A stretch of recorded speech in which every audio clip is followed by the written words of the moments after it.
RSS പ്രവർത്തകനെ കൊലപ്പെടുത്തിയ കേസിൽ ഇന്നലെ കൊടിസുനി അടക്കമുള്ളവർ കുറ്റവിമുക്തരായി. അതേസമയം തന്നെ ഉത്തർപ്രദേശിൽ ഒരു പുരോഹിതനെ കൊലപ്പെടുത്തിയ ഒരു കൊടും ഭീകരനെ യോഗിയുടെ പോലീസ് ഒറ്റവെടിയിൽ തീർത്തു. രണ്ട് സംസ്ഥാനവും തമ്മിലുള്ള വ്യത്യാസം എന്താണ്? കേരളം എന്ന് പറഞ്ഞ ഒരു മതേതര സംസ്ഥാനമല്ലേ, അതുകൊണ്ട് തീർച്ചയായിട്ടും കൊടിസുനി ക്യാമറ തട്ടുമാറ്റുമായിരുന്നു ഇന്നലെ. RSSകാരെ കൊന്ന കേസിലെ വീര യോദ്ധാവാണ് അദ്ദേഹത്തിന് ഹീറോ. അദ്ദേഹത്തിന് ഒരു ഫാൽക്കെ അവാർഡ് കൊടുത്ത് സ്വീകരണം കൊടുക്കേണ്ടതാണ് നിശാഗന്ധി വെച്ചിട്ട്. പിന്നെ ധീരോദാത്തമായ കൃത്യമല്ലേ, ശത്രുവിനെ ഹനിച്ചവനല്ലേ, എതിരാളികളെ ടെറിട്ടോറിയൽ ആർമിയുടെ ചീഫും ഒക്കെ ആക്കേണ്ട ആളാണ്. കാരണം നമ്മുടെ രാജ്യത്തിൻ്റെ ശത്രുക്കളെ നശിപ്പിച്ചിരിക്കുന്നു അവൻ. എന്നിട്ടോ ക്യാമറകൾ വന്ന് ഫോട്ടോ എടുക്കാൻ, തിരുമേനിയുടെ ഫോട്ടോ എടുക്കാനെന്ന് മുമ്പ് നിന്നപ്പോൾ വേറെ പണിയൊന്നുമില്ലടേ, തട്ടി മാറ്റി. ഒരു 75,000 രൂപയെങ്കിലും മിനിമം വിലയുള്ള ക്യാമറയാണ് അവൻ തട്ടി മാറ്റിയത്. പോകുന്ന പോക്കോ പോലീസിൻ്റെ അകമ്പടിയോടെ സംസ്ഥാന ആഭ്യന്തരമന്ത്രിയുടെ പവറിലാവും. അദ്ദേഹത്തിൻ്റെ അടുത്ത ആളല്ലേ. അതാണ് മതേതരത്വം എന്ന് പറയുന്നത്. RSSകാരെ കൊല്ലാം, നിങ്ങൾക്ക് തട്ടാം, കാണുന്നിടത്തെല്ലാം കൊല്ലാം, ഹിന്ദുക്കളെയും കൊല്ലാം, ഒരാളും ചോദിക്കരുത്. ഹിന്ദുത്വത്തെ നമുക്ക് അതിൻ്റെ സനാതനധർമ്മത്തെ വേരോടെ നമുക്ക് പിഴുതെറിയണം.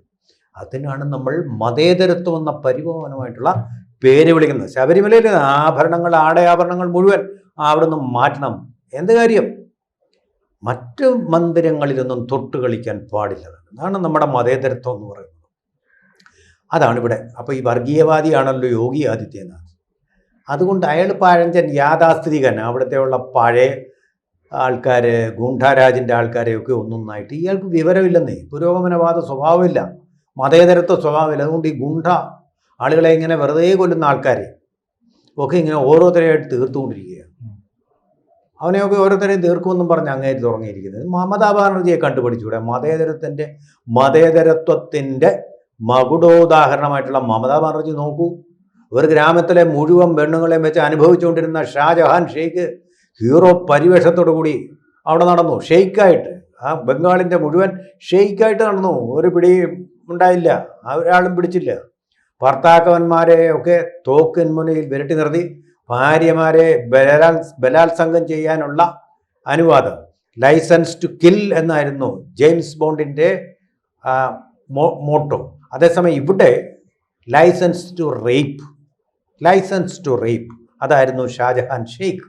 എത്ര കൊല്ലക്കാലമാണ് അവിടെ വാണിരുന്നത്? മമതാ ബാനർജിയുടെ തണലിൽ, അവരുടെ സുരക്ഷയിൽ എത്ര നാൾ അവിടെ വാണുന്നത്? ഒരു സ്ത്രീ മുഖ്യമന്ത്രി ഭരിക്കുന്ന സംസ്ഥാനത്ത്.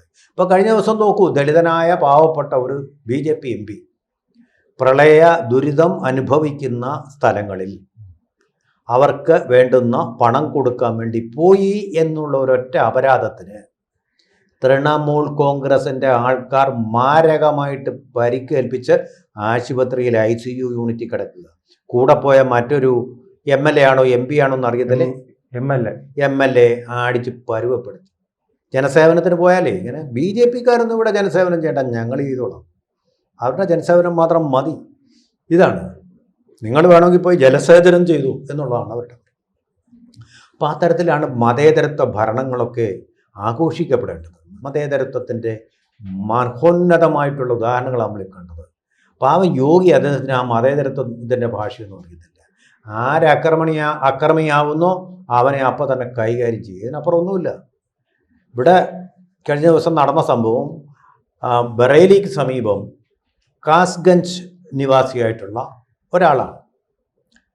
അദ്ദേഹത്തിൻ്റെ തലയ്ക്ക് 1 ലക്ഷം രൂപ ഇനാം ഇട്ടിരുന്നു. ആ ആളെയാണ് ഇന്നലെ വെടിവെച്ച് കൊന്നു. അത് തീർത്തു.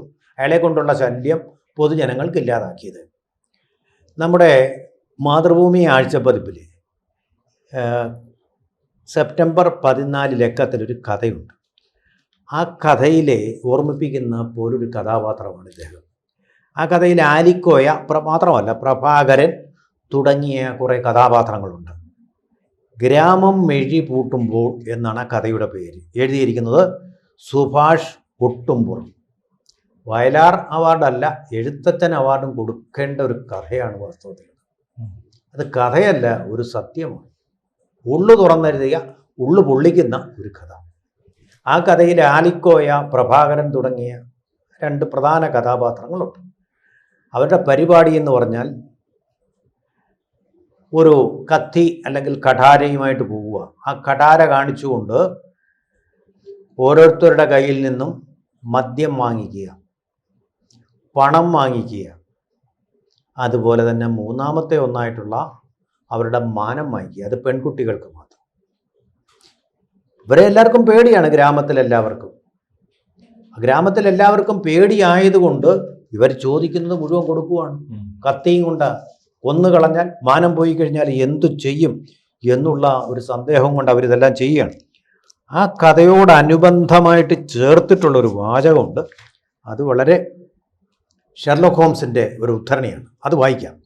മനോഹരവും മന്ദഹാസം ചൊരിയുന്നതുമായ ഗ്രാമങ്ങളിൽ നടക്കുന്നിടത്തോളം കുറ്റകൃത്യങ്ങൾ ലണ്ടനിലെ ഏറ്റവും ഹീനമായ ഇടുങ്ങിയ തെരുവുകളിൽ ഉണ്ടാകുന്നില്ല. ഗെറ്റോസ് എന്നാണ് അതിനെ പറയുന്നത്. ഒരു ചെറിയ പരാതി കിട്ടിയാലുടനെ പ്രവർത്തനം ആരംഭിക്കത്തക്ക വിധം എല്ലാ നിയമ സംവിധാനവും അവിടെ അടുത്തുണ്ട്. കുറ്റവും പ്രതിക്കൂടുമായി അവിടെ ഒരടിയുടെ അകലമേ ഉള്ളൂ. എന്നാൽ ഒറ്റപ്പെട്ട ഈ വീടുകളിലേക്ക് നോക്കൂ. നിയമത്തെക്കുറിച്ചൊന്നും അറിയാൻ പാടില്ലാത്ത സാധാരണക്കാരാണ് അവയിൽ അധികവും പാർക്കുന്നത്. വർഷം തോറും ഇങ്ങനെയുള്ള സ്ഥലങ്ങളിൽ നടന്നു വരുന്ന ഹീനകൃത്യങ്ങളും നരകതുല്യമായ ക്രൂരതകളും ആരും അറിയുന്നില്ല. ഷെർലോക്ക് ഹോംസാ പറയുന്നത്. ഷെർലോക്ക് ഹോംസ് എന്ന് പറയുന്നത് ഒരു കഥാപാത്രം തന്നെയാണ്. ആ കഥാപാത്രത്തെ കൊണ്ട് അതിൻ്റെ എഴുത്തുകാരൻ പറയിപ്പിക്കുന്നതാണ്. വാസ്തവമാണത്. ഗ്രാമങ്ങളിലെ ആളുകൾക്ക് അവകാശബോധമില്ലാത്തത് കൊണ്ട്, നിയമത്തെപ്പറ്റി സാക്ഷരതയില്ലാത്തത് കൊണ്ട് ഇങ്ങനെയുള്ള പീഡനങ്ങൾക്ക് വിധേയമാകപ്പെടുന്നുണ്ട്. അതുതന്നെയാണ് ഈ ആളിൽ നിന്നും ഇതുപോലെയുള്ള, അദ്ദേഹത്തിൻ്റെ പേര് വലിയ രസമാണ്, ഇഫ്താർ വിരുന്നെന്നേ നമ്മൾ കേട്ടിട്ടുള്ളൂ. ഇത് ഈ മനുഷ്യൻ്റെ പേര് തന്നെയാണ്. ഈ ഇഫ്താർ നാട് ഉടനീളം നടന്ന് തോക്ക് കാണ്ടി ഭയപ്പെടുത്തിക്കൊണ്ട് ഇത് ചെയ്തുകൊണ്ടിരിക്കുകയാണ്. അമ്മമാരുടെ, മക്കളുടെ മാനം കെടുത്തുക. ഒരു പുരോഹിതനെ പോലും പുരോഹിതനെ പോലും വെറുതെ വിട്ടില്ല. ഒരു പുരോഹിതനെ അദ്ദേഹം തട്ടി, അയാളുടെ കയ്യിലുണ്ടായിരുന്ന പണം മുഴുവൻ അപഹരിച്ചു. ഈ പ്രഭാകരൻ്റെ, ആലിക്കോയുടെ അതേ പരിപാടി തന്നെ. അതിന് മതമില്ല, ആക്രമണത്തിന് മതമില്ല. അതാണ് യോഗിയും പറയുന്നത്. അല്ല മതേതരത്വം എന്നും പറഞ്ഞിട്ട് ഇസ്ലാമിക തീവ്രവാദമാണെങ്കിൽ അതിനെ വെറുതെ വിടുക, തലോടി വിടുക. അങ്ങനെയുള്ള ഒരു പരിപാടിയും മോദിയാൾക്ക് അറിയത്തില്ല, യോഗി ആദിത്യനാഥിന് അറിയത്തില്ല. ക്രിമിനലിനെ ക്രിമിനലായിട്ട് തന്നെ കാണുക. ആ തരത്തിൽ ബറേലിയിലുണ്ടായിരുന്ന ഇയാളെ എന്ത് ചെയ്തു? 1 ലക്ഷം രൂപ അതിനായിട്ടായിരുന്നു. ആരും പിടിച്ചു കൊടുക്കില്ല. കാരണം എന്താ? തട്ടിക്കളയും. നമ്മൾ കിരീടം സിനിമയിൽ കണ്ടിട്ടില്ലേ? അതിലെ വില്ലൻ കഥാപാത്രത്തെ കണ്ടിട്ടില്ലേ? അതുപോലൊരു കഥാപാത്രമാണ് ഇയാൾ. അയാളെ പേടിയാ എല്ലാവർക്കും. എല്ലാ ഭീരുക്കളും അദ്ദേഹത്തെ പേടിച്ചു കൊടുക്കും. ഒറ്റയ്ക്ക് നിൽക്കില്ല, ഒന്നിച്ചു നിൽക്കില്ല ജനങ്ങൾ. ഒന്നിച്ചു നിൽക്കാൻ എല്ലാവർക്കും പേടിയാ. കാണുമ്പോൾ പേടിച്ചു കൊടുക്കുക എന്ന് പറയുന്ന പോലെ അവിടെ ഒരു മോഹൻലാലായിട്ട് മാറി വാസ്തവത്തിൽ യോഗി ആദിത്യനാഥ്. അവനെ വെടിവെച്ചിട്ടു. നീ തിരിച്ച് പ്രതികാരം ചെയ്യുന്നെങ്കിൽ എന്നെ കൊന്നു എന്ന് പറഞ്ഞ് അവനെ കൊണ്ടുള്ള ഉപദ്രവം തീർത്തു. 28,000 രൂപയേ ഉണ്ടായിരുന്നുള്ളൂ അന്ന് കയ്യിൽ ക്യാഷായിട്ട്. പക്ഷേ 19 കേസുകളിൽ പ്രതിയായ ഇയാളുടെ കയ്യിൽ നിന്ന് പിടിച്ചെടുത്തത് ധാരാളം തോക്കുകൾ, അതുപോലെ തന്നെ വെടിയുണ്ടകൾ. 19 പിസ്റ്റളുകളെ കണ്ടുപിടിച്ചിട്ടുള്ളൂ. 17 വെടിയുണ്ടകൾ, അതുപോലെ തന്നെ ആ വെടിയുണ്ടകൾ വയ്ക്കാനുള്ള അതിൻ്റെ മാഗസിൻസ് എന്ന് പറയുന്നു, പെട്ടികൾ. ഇങ്ങനെ ഉൾപ്പെടെ ഇനിയും പലരെയും കൊല്ലാനുള്ള സാധനങ്ങളെല്ലാം സ്റ്റോക്ക് ചെയ്ത് വെച്ചിരുന്നത് മുഴുവൻ കണ്ടു. ആ പിസ്റ്റൾ എന്ന് പറയുന്നത് ബോച്ചി ഇനത്തിൽപ്പെട്ട പിസ്റ്റളാണ് കണ്ടെടുത്തത്. 17 വെടിയുണ്ടകൾ ഒക്കെയായിട്ട് അദ്ദേഹത്തിനെ കൊണ്ടുവന്നിരിക്കുകയാണ്. പിടികൂടിയിട്ട് അദ്ദേഹത്തിനെ കൊന്നിരിക്കുകയാണ്. ഇനി അവനെ കൊണ്ടല്ല ശരി, കാരണം അല്ലെങ്കിൽ ജാമ്യത്തിൽ ഇറങ്ങിപ്പോകും. അതെ, ഇട്ട് വളർത്തേണ്ടി. അല്ല, കപിൽ സിബൽ, പ്രശാന്ത് ഭൂഷൺ തുടങ്ങിയ വക്കീലന്മാരുണ്ടല്ലോ, എങ്ങനെ ഈ മോദിയെയും അതുപോലെ തന്നെ യോഗിയെയും ഒക്കെ ഇല്ലാതാക്കാമെന്ന് വിചാരിച്ച് നടക്കുന്ന ആൾക്കാർ. ഇവരുടെ കയ്യിൽ ഉണ്ടെങ്കിൽ മാത്രമേ ഇവരുടെ മരണം ഉറപ്പാക്കാൻ പറ്റുള്ളൂ, മരണ വാറണ്ട് കൊടുക്കാൻ പറ്റുള്ളൂ. ആ രീതിയിലുള്ള സമീപനം. അതിന് ഇപ്പോൾ അവസാനം വന്നിരിക്കുന്ന അവിടെ എന്നുള്ളതാണ് വളരെ ആ സംസ്ഥാനത്തിൻ്റെ സമാധാനത്തിന് വളരെ ഹാപ്പി ആയിട്ടുള്ളൊരു ന്യൂസ്. പക്ഷെ മതേതരന്മാരിൽ ഇനി അതിൽ വലിയ പ്രശ്നങ്ങൾ ഉണ്ടാക്കും എന്നുള്ള ഉറപ്പാണ്. ഇത് ക്രൂരമായിട്ടുള്ള, നിയമവിരുദ്ധമായിട്ടുള്ള, ഭരണഘടനാ വിരുദ്ധമായിട്ടുള്ള കൊലപാതകമാണ് യോഗിക്ക് ആര് അവകാശം കൊടുത്തു ഇതിന്? കോടതിയല്ലേ തീരുമാനിക്കേണ്ട വധശിക്ഷ എന്നൊക്കെ പറഞ്ഞ് വാദിക്കാൻ ആളുണ്ടാവും.